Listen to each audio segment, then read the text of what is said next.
G'day, ZiggyD here with some more Path of Exile news. Just a few quick things today. Chris released a more 1.0.0 information post, and there's quite a few little things in here, just little stuff, but there's also a few ones that kind of look little but are actually pretty major changes. So I'm going to go through those and give you guys my analysis of them and how they'll affect the game at launch, because some pretty interesting stuff here. So the first major one is players now receive 2 more life points per level.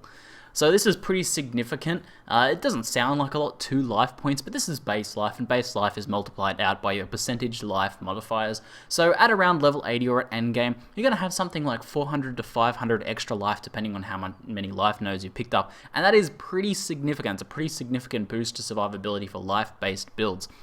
So we should see the rise of life-based builds again, at least a bit of an evening out between CI and life-based builds, perhaps from that, but it's a pretty nice buff to life-based builds and something I think the game needed as well. So that's pretty exciting. However, it also has a bit of a side effect. It's also an indirect nerf to low-life Righteous Fire builds. If we switch over to Righteous Fire here, we can see that you burn for 100% of your maximum life as life per second as fire damage. So the way that people usually support these low life Righteous Fire builds is they have a lot of energy shield and as low amount of life as possible to minimize the amount of damage that they're taking, because they're not really using Righteous Fire for the damage to enemies or to themselves, obviously, but for the bonus spell damage at low life. So that's a bit of a nerf to them. It means it's going to be a bit harder to support Righteous Fire. That's going to require a bit more careful speccing and planning, and a bit more fire resist as well. You're not going to be able to get away with skimping on a few % fire resist. So overall, I think that's pretty good. Low life Righteous Fire is very, very powerful for spellcasters, and I feel like it should be something that you have to hardcore spec into. You already kind of do have to put a lot of effort into specking into it, but that's just going to be a little bit more difficult now, and these low life Righteous Fire builds are definitely not beginner builds, but they're more now for the people that really, really want to try and do something a bit crazy with that. So I think that's a pretty cool change overall. Next up, this one's really, really interesting. First up, it says some monster types now have the Far Shot implicit mod. This is like a reverse point blank passive in that they do more damage to characters that are far away. So, that's only moderately interesting in terms of looking at mobs. Some mobs are going to do more damage if you're further away. You have to get closest, and this is in line with what Grinding Gear Games is trying to do with evening the disparity between ranged and melee characters. So melee characters are going to have a benefit against these because they're going to take a lot less damage from them. This is also in addition to the mobs that now have that bubble effect as well that melee characters have to deal with. So 2 new mobs that melee characters are really good with dealing, but not ranged ones. However, the side note for this that I've sort of just thought of, and I think this is far more exciting than the change to mods. The fact that they're adding in this Far Shot implicit mod, and they've said it's an implicit mod. I think this is going to be what's coming to the slow bows. So in another post, Grinding Gear Games said they were adding a new implicit mod to make the slower attack speed bows, the higher physical damage, slow attack speed bows, more interesting to use, more valuable.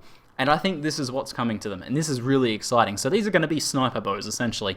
You do a ton of damage at long range if you're using these slow, high physical damage bows. You already do a lot of damage with them, but now that's going to be even more so if you're attacking enemies that are far away. So this is going to really encourage builds that want to spec for that, whereas people that want to go point blank are probably going to use those faster attack speed bows for closer ranged attacks. So this is really cool because it adds a lot more theming to these bows and makes it much more interesting to play a bow character now, because we're going to be able to either have very close range bow characters, which makes sense with short bows, and then have long ranged long bow using characters. And just having these 2 things separate out and themed a bit is really, really exciting for me. I'm a bit of a bow whore when it comes to action RPGs and RPGs in general, so that's pretty exciting and making me lean more towards playing some form of bow user in hardcore. So yeah, maybe I'll go that route, because that sounds pretty fun to see what we can do with that. So that's pretty cool.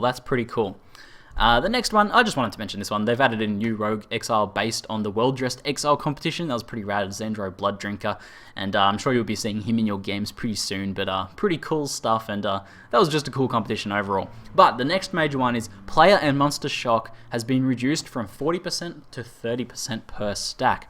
So this is obviously a direct nerf to Sporker builds, even to Lightning Arrow builds to a lesser extent, but still a bit of a nerf to them. Overall, a 30% damage reduction, but there's kind of some more complicated stuff at play there.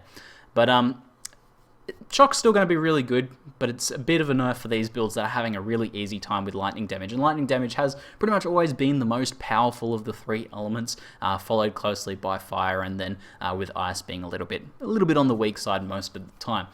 But now shock should be becoming a bit more in line with fire, I think. We're going to have, enemies taking a lot less damage from shock and a lot less overall party damage from shocked enemies. So still 90% extra damage at 3 stacks of shocks is still a big deal, and you're still going to die if you've got 3 shock stacks.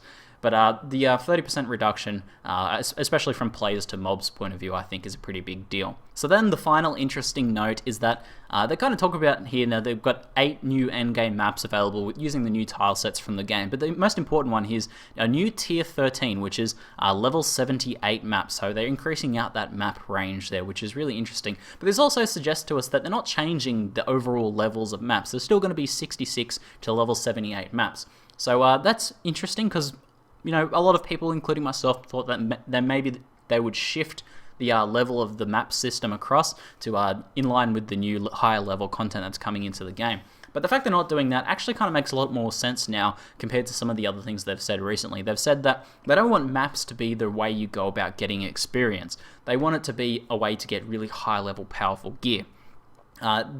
It's still going to be, a decent way to give yourself experience, but it's going to be on par and maybe even a bit weaker, especially in the early level maps, than just farming high level zones in Act 3X, for example. So this makes a lot of sense now, and it's bringing in that evenness that they want between farming bosses, farming actual game content, and then farming maps, and each of those serves a bit of a different purpose. This is for getting a lot of gear, farming the bosses. This is for getting a lot of levels, farming the actual content, and then for getting really high level gear is for doing the map. So that's really interesting. I think that's a pretty good change overall, and pretty excited to see how that plays out and to do some different types of endgame farming in 1.0.0. Anyway, hopefully you guys enjoyed my analysis. I also want to mention though, Steam trading cards are coming to the game. That's pretty cool. I pretty much all the Steam trading cards I got on Steam through playing various games I just sold and bought free games with, but these ones I'm actually going to keep. So yeah, maybe I'll add some of you guys at a later date. Well, I might regret saying that on Steam to trade some cards, but we'll see. We'll see.